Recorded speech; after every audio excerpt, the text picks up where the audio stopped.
Hare Krishna. My name is Halla Yuddhadas. I'm traveling with His Holiness Bhakti Charu Swami as a secretary. And today I was asked to give Bhagavad Gita class. So I'm here. So we're going to read the 18th chapter, verse 47 of Srimad Bhagavad Gita. I can see everyone has a copy of Bhagavad Gita, so we'll start from there. Om Namo Bhagavate Vasudevayo. Om Namo Bhagavate Vasudevayo. Om Namo Bhagavate Vasudevayo.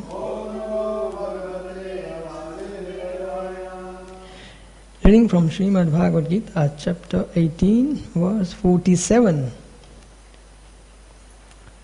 Shreyana swadharmo vigunaha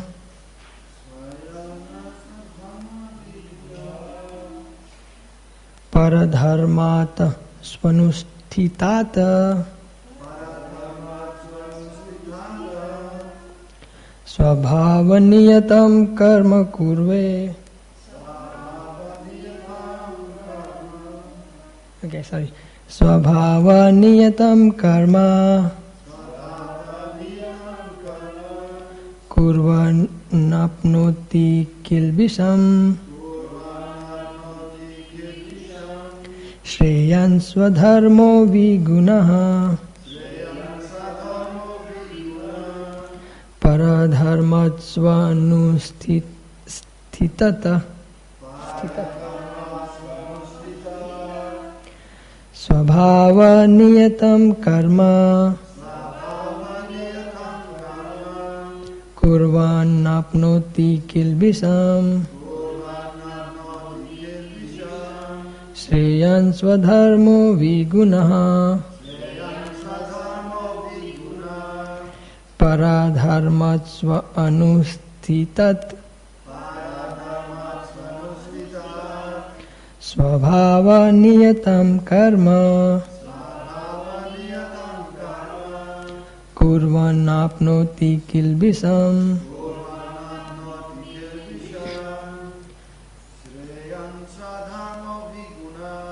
shreyam sadharmo vigunaha paradharmat swanushthitat svabhavaniyatam karma kurvam napnoti kilbisham shreyam swadharmo vigunaha paradharma swanushthitat svabhavaniyatam karma kurvam napnoti kilbisham. Like to recite? Shreyam swadharmo vigunaha paradharmat swanushthitat svabhavaniyatam karma kurvam napnoti kilbisham. So we go word by word. Please repeat. Shreyan, better. Swadharma, one's occupational. One's own occupation. Viguna, imperfectly performed. Paradharmat,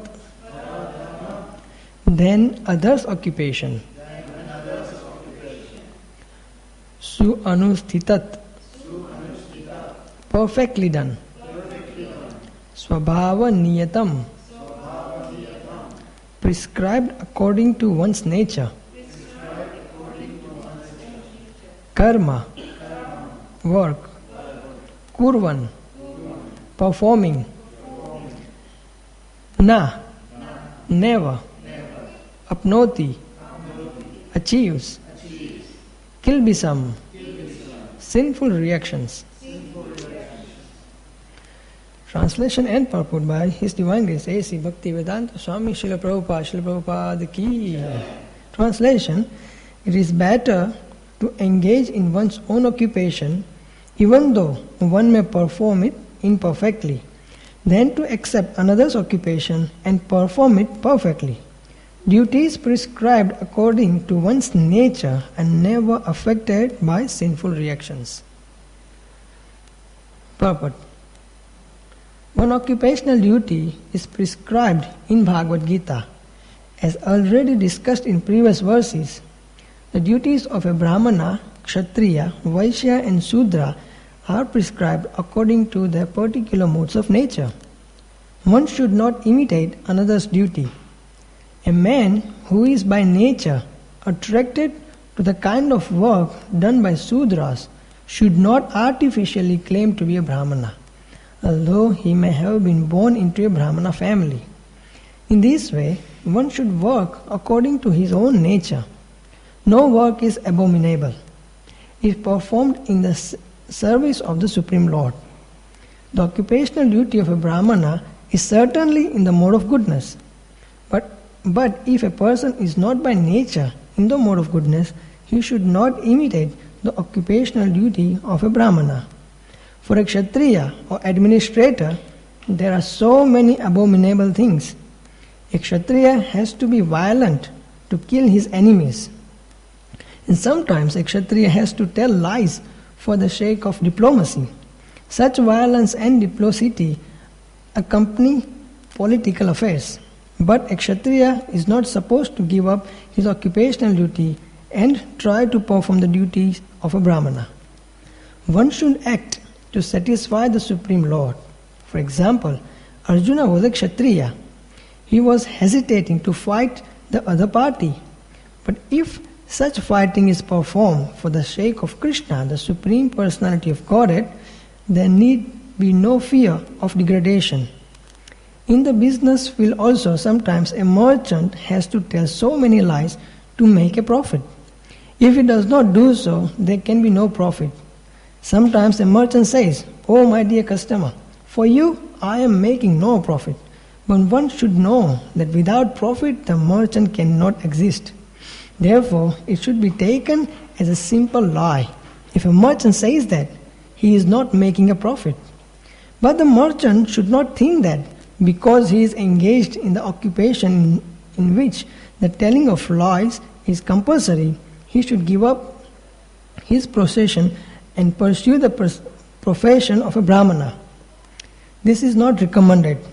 Whether one is a Kshatriya, a Vaishya or a Sudra doesn't matter.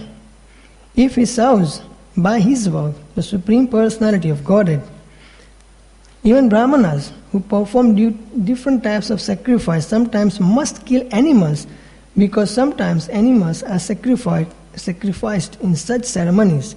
Similarly, if a Kshatriya engaged in his own occupation kills an enemy, there is no sin incurred. In the 3rd chapter, this matter has been clearly and elaborately explained. Every man should work for the purpose of yajna, or for Vishnu, the Supreme Personality of Godhead. Anything done for the personal sense gratification is a cause of bondage. The conclusion is that everyone should engage according to the particular mode of nature he has acquired, and he should decide to work only to serve the supreme cause of the Supreme Lord. Okay, so I'll read the translation again. Or should we repeat translation? Yeah. Okay, maybe you can repeat after me. Yeah. It is better to engage in one's own occupation, even though one may perform it imperfectly, than to accept another's occupation and perform it perfectly. Duties prescribed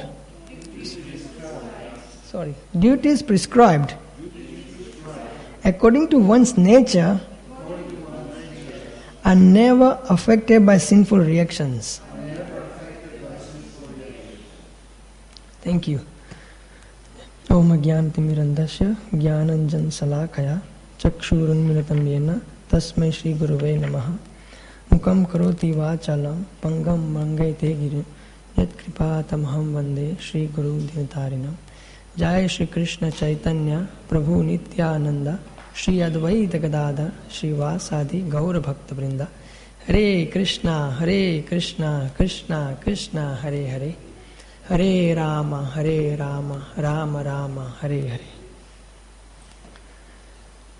It's a very nice verse, and at the same time it is one of the verses of Bhagavad Gita which is quite confusing for us to understand in this day and age. What does it mean? What Krishna is trying to say, right? One should engage in according to his prescribed duty. Now, as Prabhupada is mentioning, like in Bhagavad Gita, it's mentioned that how there are 4 varnas and 4 ashramas. So, who would like to say which are the 4 varnas? Yes, Prabhupada? Vaishya and Shudra. And which are the 4 ashramas?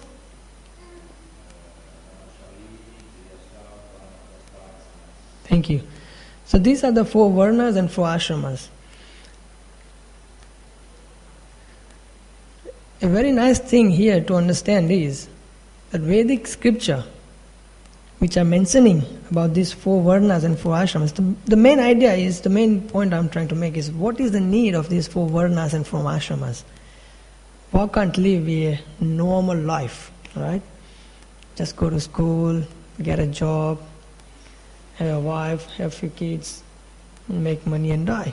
Why can't we live just for normal life? What is the need of these 4 varnas and 4 ashramas? Why we try to find out who am I, Kshatriya or Brahmana or Brahmachari, Grahastha? What is the need? Why do I need to follow all these rules and regulations? Isn't it? That is the first consideration it comes in the mind for a person, that why is all these complications in life? What we try to understand here is the Vedic civilization is explaining that there is a purpose behind our life. As Prabhupada always explains, that how the difference between human and animal is that an animal only engaged in 4 activities: eating, sleeping, mating and defending. Ahar, Nindra, Bhaya, Maithun. But for a human being, there is a higher purpose for existence. A human being is supposed to inquire, like, who am I? Why am I here? What is my duty? Why am I getting old? Why do I have to die? What will happen after I die? Where will I go? Where am I coming from? What is the reason I am here? Why am I suffering in this world? So these are the inquiries a human should perform. And unless someone is inquiring these matters, he is actually acting simply on animal platform, doing only 4 activities: Ahar, Nindra, Bhaya, Maithun.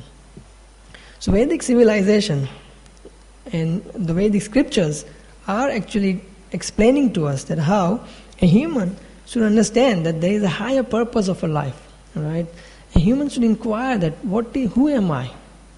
Who is the Supreme Lord? And what is my relation with Him? Unless we inquire that, we are actually wasting our life. And for that,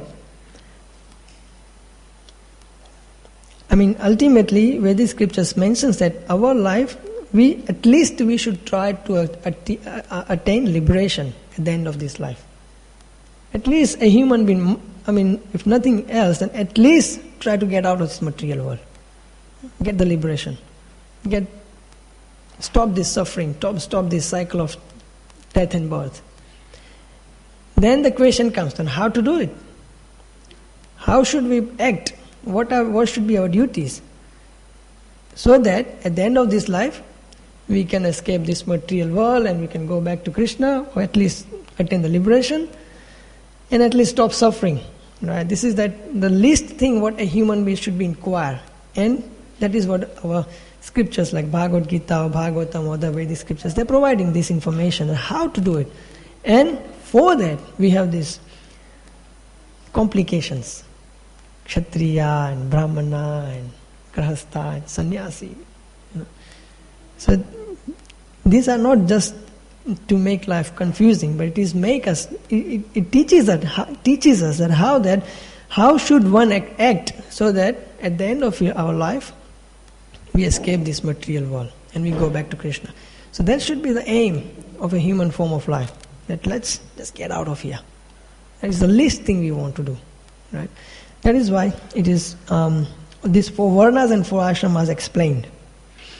And as we know that all these different varnas, they have their particular duties. Like Brahmanas duties are explained as Pathan, Pathan, Yajan, Yajan, Dan, Pratigya. Pathan, Pathan means he is supposed to learn the scriptures and supposed to teach the scriptures. Yajan, Yajan means supposed to perform the yajna, sacrifice, and teach others how to perform yajna, sacrifice.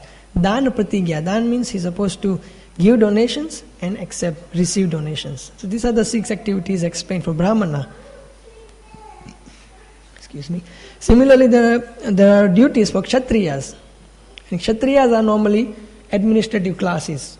Right? They're supposed to rule. They're supposed to guide the civilization. And they're supposed to look after the kingdom.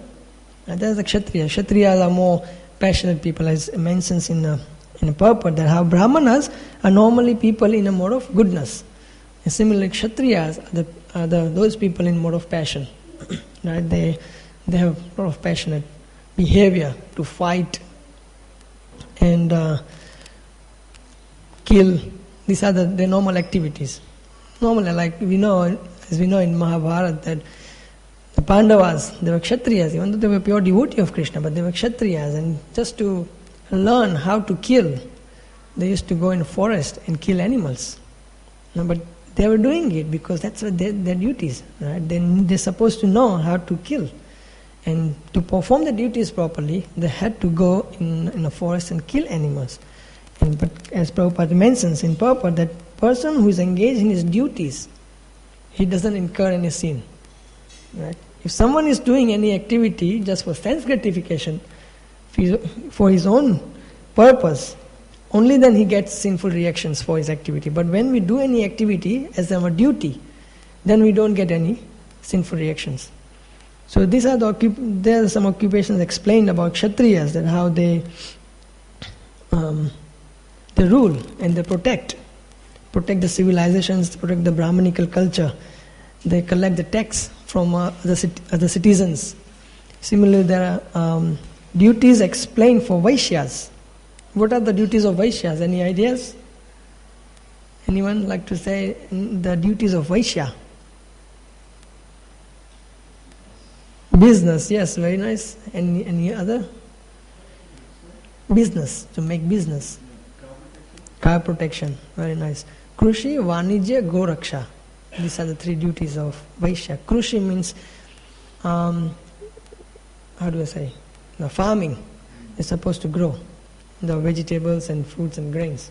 Krushi, Vanijya means business, and Goraksha is cow protection. So these are some of the duties explained for Vaishyas. And what is the duty of Shudra? Exactly, very nice. The duty of Shudra is to serve other 3 classes of men. He's simply supposed to get the order from other 3 classes of men and follow those orders. And how Prabhupada explains, when Prabhupada went to America and started preaching this Krishna consciousness, and he started telling about Kshatriya and Brahmana and Vaishya and Shudra, people tried to, why are you bringing all these things here? This is not India. Keep it in India, not in the West. We don't do all this in the West. But then Prabhupada said, this is not artificial. We are not artificially dividing. The society has these 4 castes already. Right? It is already there. We simply have to identify them. The example he gives is, he says, when you go to college, you'll see someone is studying in doctor, someone is doing engineering, someone is doing accounting, and someone is learning how to fix, the plumbing and stuff. So these divisions are already there, right? So you can see there are certain people, they're higher class, they're more intelligent. There are certain people are a little less intelligent, certain people have lesser than others. So similarly, in a society there are people, those who have Brahminical qualities. They're already Brahminical qualities. There are people who has a quality of a Kshatriya, there are people who has a quality of Vaishya, and there are people who has qualities of Sudras. So we are not trying to divide society in these four caste, but it is already there. And the reason Prabhupada mentions that we want these four castes in a society. Anyone, any ideas? Why would Prabhupada wanted these four divisions in a society? Anyone like to mention anything? Any ideas?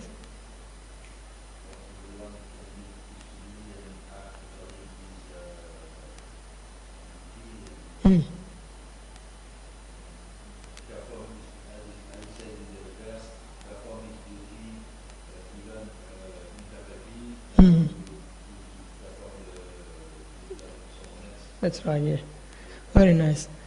Yeah, as Prabhupada mentions that how these four varnas will make the whole society complete.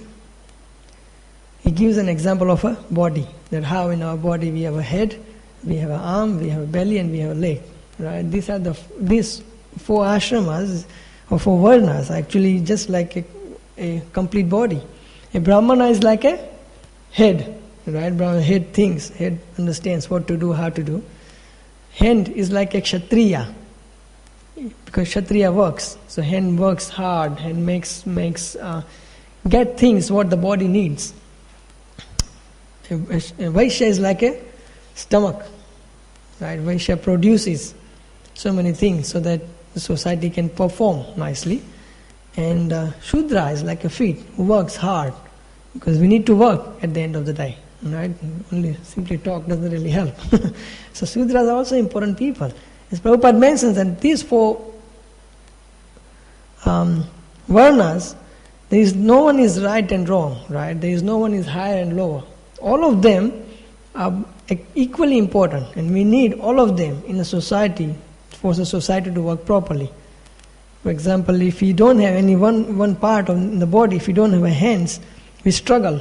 If we don't have legs, we struggle. We can't perform. The body is not complete. We can't perform the things properly. But most important, if we don't have a head, that's it. Body can't do anything. And Prabhupada used to say, right now the society is like a body without head. There is no Brahmanas left. No one is there to guide the society, what to do, what is right, what is wrong. Right? The Sudras were sitting on an administrative post. The Sudras were ruling the society, and they're making practically big mess. Right now society is a mess. It's such a big mess out there. They're trying to fix problems, but they're creating thousands of other problems just to fix one problem. So they don't have a direction.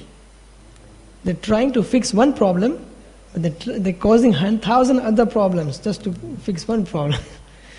And they have no direction. They don't know what they're doing. What is right, what is wrong. No understanding. Only consideration is to make profit. I know that how drugs are illegal in a society. Right? Do you know why they're illegal? Because government hasn't worked out how to claim tax on drugs. Right? They're giving tobaccos and cigarettes, right, which are equally harmful to the people. People are dying through that. But they know how to make money out of it, so they make it legal. Okay, you guys can smoke and die as long as we get our money.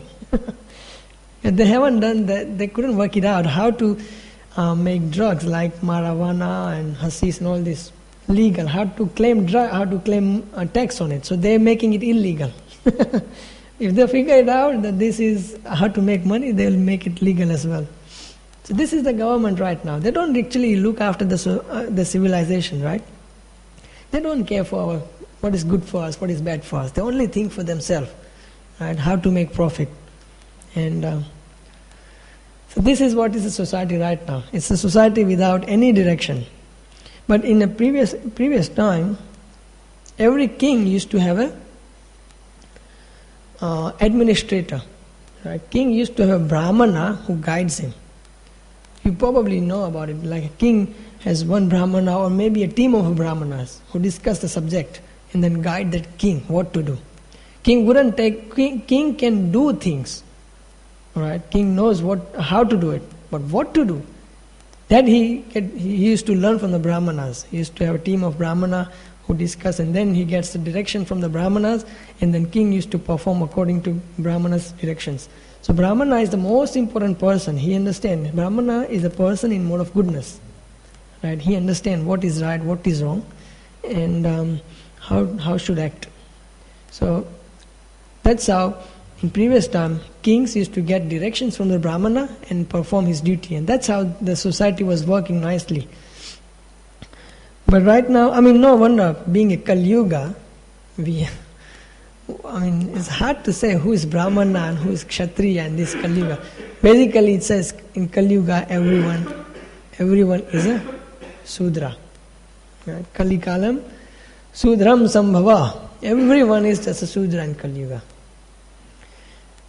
Now the point comes is, okay, it's Kali Yuga. We know philosophy, right?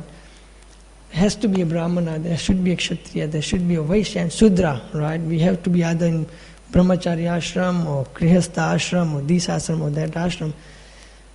But what about us? How do we know? Isn't it? That's the most important question. Like, okay, what is my duty? Krishna says, perform your duty. Okay, Krishna, I agree. For Arjuna it's easy. Krishna says, go and kill these people. Okay, no problem. He takes up the bow arrow and just start killing. Easy for him. Krishna is there telling him. What about us? How do I know what is my ashram? Right? What is my duty? What am I supposed to do in this world? Anyone likes to give any ideas? I'm just trying to make a discussion because I'm not a scholar and I'm just telling what I have heard so far. So you can also, yes, Prabhu.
That's a very good point. Yes, very nice. It's probably the best answer you can get on this subject, that how we should ask the spiritual master, right? That what am I supposed to do? Actually, answer is given in the purport itself.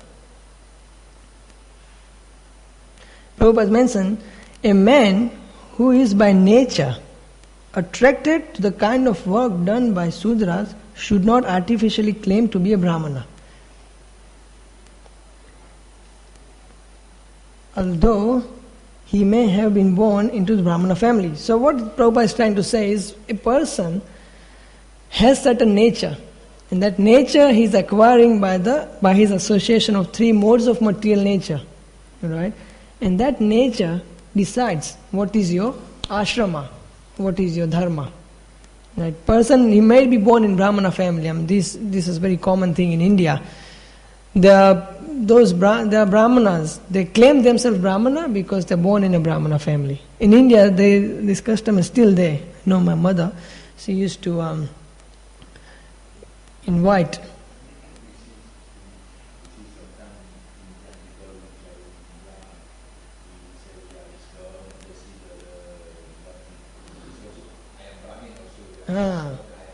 That's right. You got a thread, you're Brahmana. Yeah, it's very common in India. Person, I'm born in Brahmana family, I'm a Brahman, you're supposed to serve me, you're supposed to give me donation, Very common in India. But as Krishna explains, this is not by your birth, this is supposed to be by your nature. What is your nature? There are person claiming to be a Brahmana, right? They're claiming to be like very learned people. They might have read few scriptures, but if you see them, they're simply chewing the tobacco all the time. And they have no understanding how the society works. All the prescribed duties of Brahmana, they're not performing, but still they claim themselves to be Brahmana just because they're born in Brahmana family. Oh, my father was a Brahmana, my grandfather was a Brahmana, so I'm also a Brahmana. But this is not true. If the person acts like a Sudra, right, then he should be considered Sudra. But person who is born in Sudra family, if he acts like a Brahmana, if he is performing austerities, learning scriptures and truthfulness and all this Brahmanical quality, he should be accepted as Brahmana. I heard one very nice explanation. I mean, you probably have heard that how Chaitanya Mahaprabhu says that I am no Brahmana, Kshatriya, Vaishya, Sudra. I am no Brahmachari, I am no Sannyasi, I am no Grahastha, I am no Vanaprastha. I am only Dasa Dasanudas. Gopir Bhartu Padakamala Dasa Dasanudas. Right? I am only servant of the servant of the servant of the devotee who worship the dust of the lotus feet of the gopis. Right? No doubt, Lord Chaitanya Mahaprabhu, he is a Lord himself, and he is speaking on a highest perfectional platform. So certain devotee used to say that, okay, look, Mahaprabhu himself says that these all designations are material. We are spirit soul, and for spirit soul there is no such thing. It is true, by our philosophy, if you see, we are a spirit soul, right? We are not this body. And what I have heard, a very nice explanation is that the philosophy what we're learning in Krishna consciousness, we are not this body, we are a spirit soul, has a completely different way of application in the life. Theoretically we know that, okay, I am a spirit soul, I am not this body, doesn't matter which body I have, male, female, black, white, or doesn't matter what nature I have according to these three modes of material nature in this material world, but I am not product of this world. I am a spirit soul. I doesn't belong here. Right? Philosophically we know this. But there are two things goes hand in hand. One is philosophy and one is psychology. Right? Everyone has a certain psychology. So these four varnas and four ashramas are actually psychological psychological part of our life. As Krishna is mentioning to Arjuna that you are a Kshatriya, go and fight. This Kshatriya part is actually psychological part. Krishna is simply using psychology. So by addressing Arjuna as a Kshatriya, he reminds him, okay, you have certain duties and you perform your duty. And that way he engages in a way that he becomes perfect in his life. Right? He follows Krishna's instructions and he becomes perfect in his life. Similarly, we have to accept certain varna and ashrama in our life. It has nothing to do to be a Krishna conscious. It has nothing to do with devotion, but it's a psychological part of our life. Once we know that, okay, now I'm a grahastha, or now I'm a brahmana, right, and I have certain duties to perform. So when we understand those duties we have to perform, and we perform it, we perform those actions as a duty, right? That will make us Krishna conscious. We know that we're supposed to be Krishna conscious. We know we are not this body but a spirit soul. But how to apply that philosophy in our life? For that we have to perform, we have to understand that, okay, what is my dharma? What is my duty? Who am I? Am I supposed to be in a brahmacharya ashram or a grihastha ashram? Or am I supposed to be a sannyasi? Or am I supposed to be a kshatriya or brahmana or vaishya or shudra? Right? So these 8 aspects are a psychological part in our life, in every human's nature. Every human has a particular nature. And that nature we acquired by the 3 modes of material nature. But when we understand ourselves in a particular way, then we perform those duties. And we act in a way that we become duty conscious. And we do it as a duty. And that's how we become Krishna conscious. Is that right, Prabhu? Thank you. Yes, Prabhu.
Yeah, it's a very good point you mentioned, that how we should understand that the main point to understand is to follow the instruction of the spiritual master.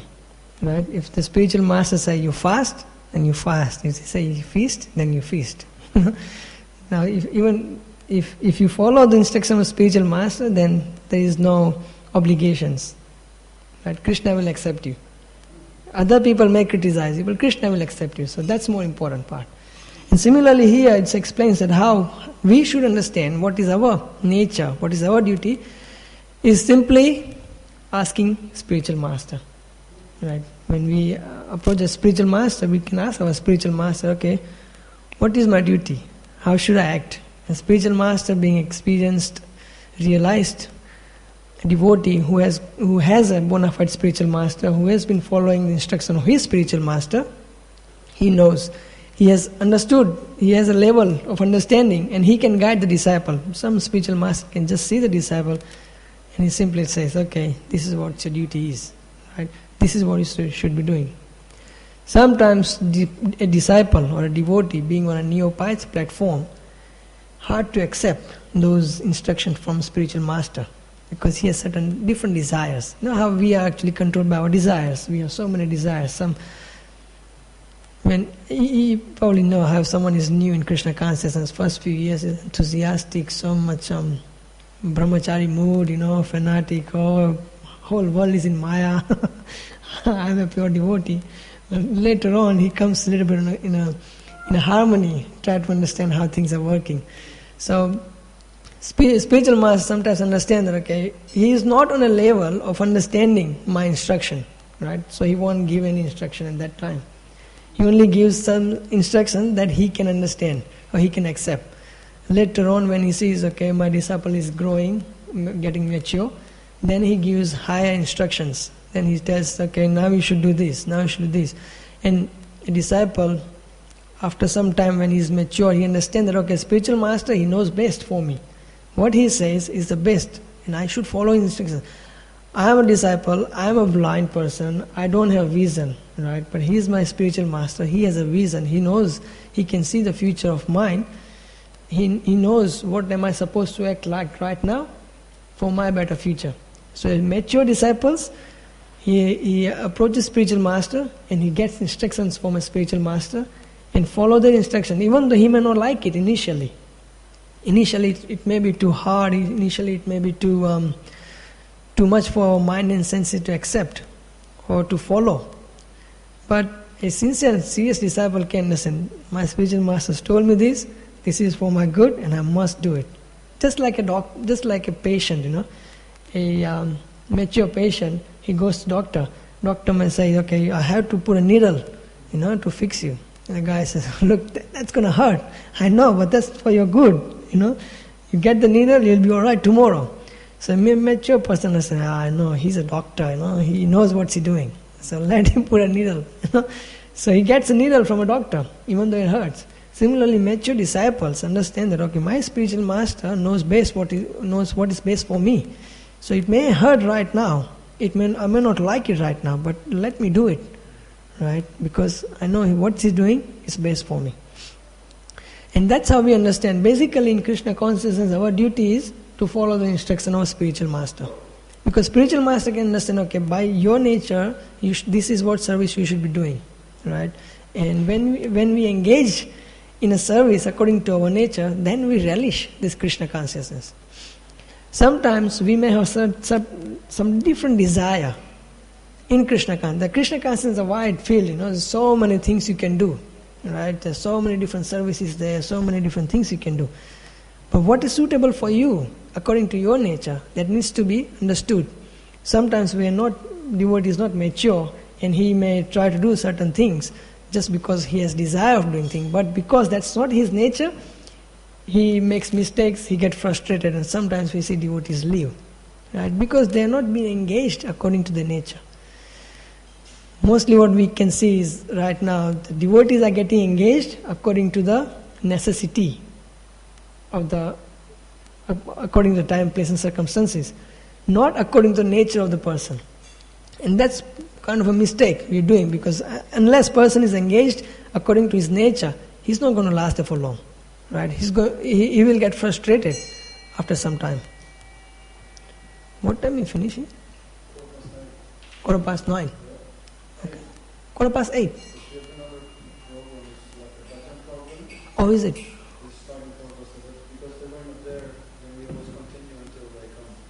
Okay, so they're here now? Okay.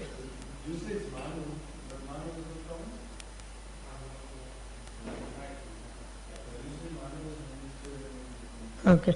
Well, I'll finish in 5 minutes. Anyway.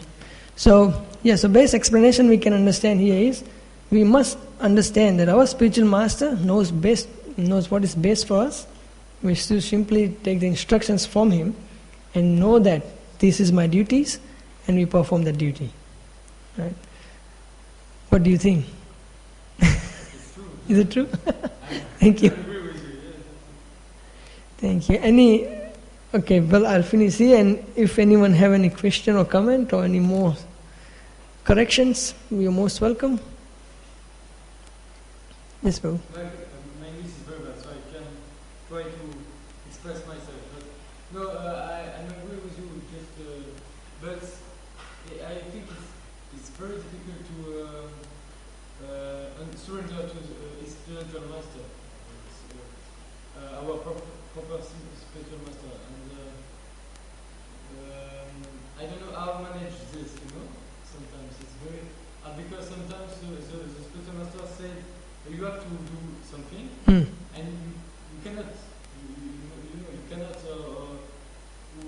You think in yourself it's too hard for me. So, what can I do? Very good question. Thank you very much. In Krishna consciousness, what we have learned from Srila Prabhupada is just do what the spiritual master says, right? Bhaktisiddhanta Saraswati Thakur, when he saw Prabhupada, you go and preach in a West. And this person is just walked in a room, has no idea what's happening in the world.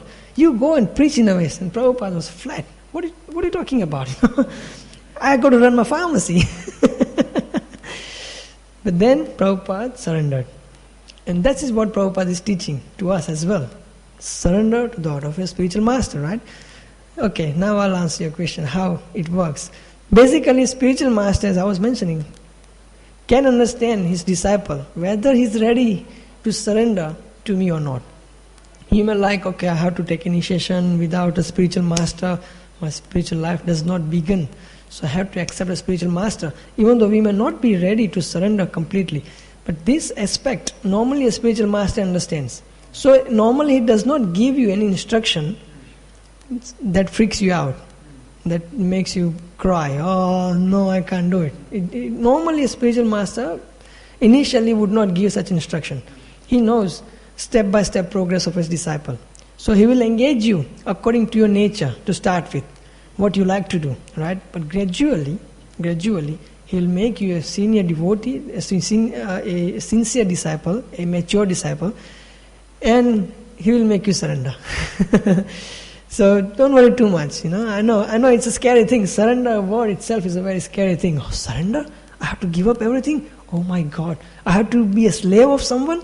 What will happen to me? What about me? It's a scary thing. Even though it's a perfect platform, we are not ready for it straight away. So spiritual master knows this fact that it's not easy for a disciple to just give up everything in a minute, give up all his desires, and he just do what I want as my slave. But so initially he will give you guidance in a way that you become mature, and one day you can probably surrender. It may take a few lifetimes to come to that platform, but yeah, so spiritual master knows, so you don't have to worry too much about it.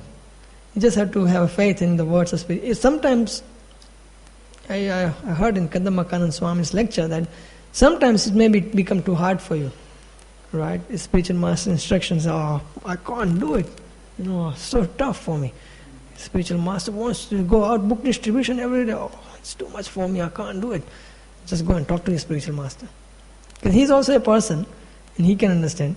So you can just go and explain, oh, Guru Maharaj, it is very hard. See, there are different levels of disciples, right? A completely neophyte disciple needs step-by-step instructions. Everything, detailed instructions. How should I sit? How should I eat? How should I sleep? When to wake up? How to chant? How to read? All these things. And I have seen some spiritual masters giving such a detailed instruction to the disciples, because the person needs to know all this. He is so much in a neophyte platform, he doesn't even know these things. But some certain devotees are in a higher platform, spiritual master gives them a just higher level instruction and let them work out the details. Right? Some say, okay, just like Prabhupada was told, just go and preach in the West. Detailed, he works out by himself how to do. Because he has a sincerity and he was mature enough to understand the instruction from his spiritual master. So rest of the part he worked out himself. But some disciples, they need to give in detail as well. So a spiritual master, a authorized, a bona fide spiritual master understand that what is the level of my disciple and what kind of instructions should I be giving to him. So we just have to follow that. Is that good answer or is it happy? Okay, thank you. Any other questions, comments, and corrections? Anyone like to add anything?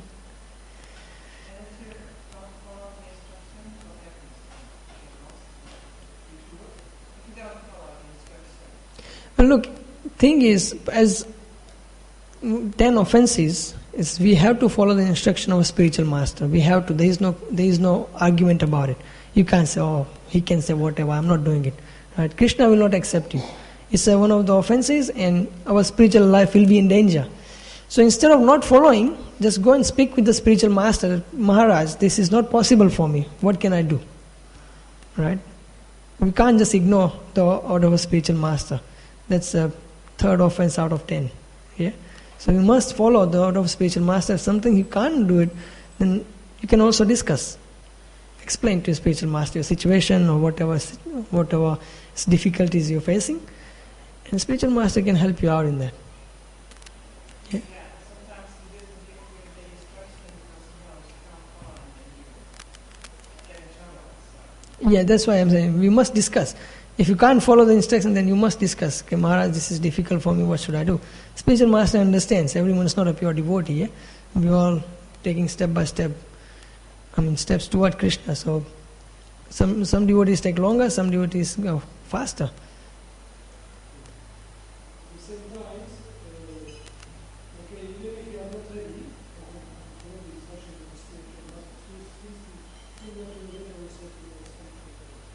For example, I remember when before taking the initiation, I was very much afraid to take the initiation. Because I was very serious and would be obliged to so many rules. So I was resisting the initiation. And he said, you will never be ready. Don't worry, you will never be ready. Just take the lesson. And after I understood it myself. So to make also people feel that if you don't do this, it's not good, you not take the decision. It's important to follow the instruction of the spiritual master. At the same time, spiritual level of So mostly on the level to do something for the spiritual master must be Yeah, that is true.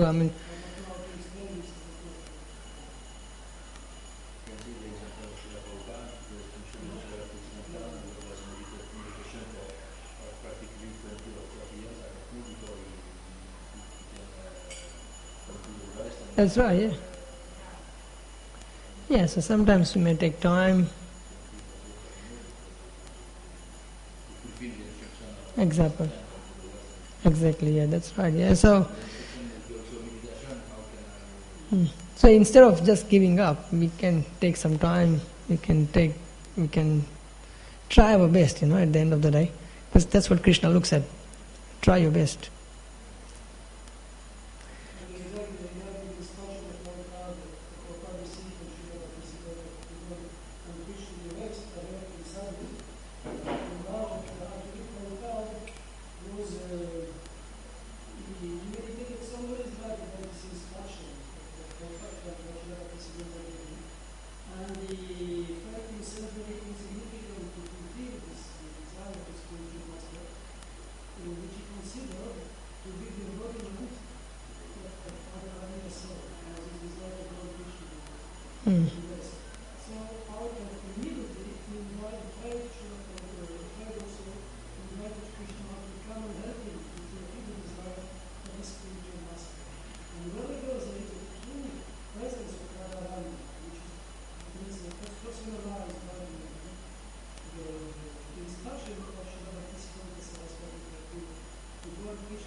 Yeah, thank you, Babu. That's a very nice explanation. Yeah. Anyway, we better finish here. Getting late. Anyone like to add anything? Any more comments, questions, or can we finish there? Yeah. All right. Srimad Bhagavad Gita ki.